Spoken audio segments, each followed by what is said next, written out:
This is a problem I keep running into at my table. Not because my players are doing anything wrong, but because when combat starts, the battlefield usually stops mattering. The minis run together, everyone picks a target, and then it becomes a race to see who runs out of hit points first. So instead of just telling my players to think more tactically, I decided to build something that would do some of that work for me. These are the Corrupted Dungeon Tile overlays. They are a 2" by 2" 3D printed square that sit directly on top of my dungeon tiles and terrain. Not just decoration, not just for scenery, but something that'll be a problem for my players. Now the base for these are pretty simple. I started with just a 2" by 2" square that I 3D printed to fit over my existing dungeon tiles. I wanted these to be overlays, not full replacement tiles, because that makes them much more flexible.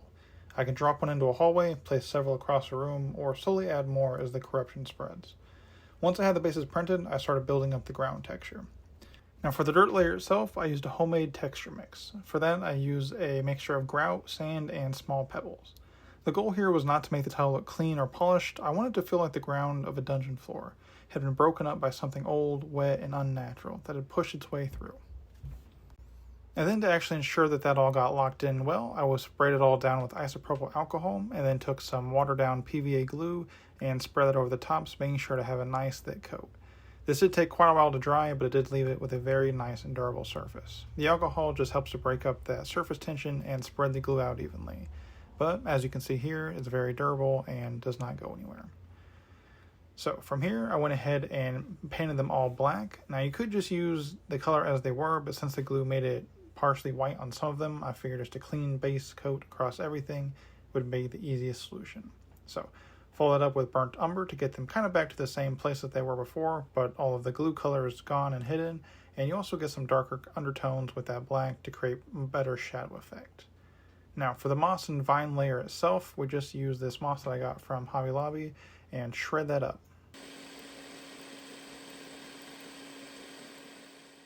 And then this will create nice little pieces that can be glued on easily and make it look like convincing vines when it's done. Now to actually seal those on, I'm going to be using wood glue since it's a little bit thicker and heavier, and just spread that out over the entire tile. From there, I'll just take a pinch of these and press those in real nice, making sure that we're covering up the glue. Now I do make these pretty thick initially to make sure there's plenty of coverage once it starts falling off later on. So I'll go through and round all those corner pieces that hang over back into the glue and just pile it up nice and thick.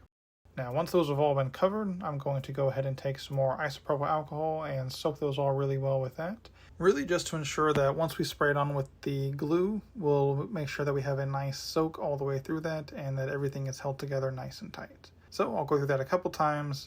Once it had dried once, I went ahead and soaked it all one more time to make sure it was nice and thick. And then once it was finally done again, I went through and just pulled off all of the excess. This just took off a lot from the top layer, which created a lot of fluff on it. And by doing that, you have a nice ground cover still, but it is much thinner, so there's less overhang and your minis will sit on those a lot nicer.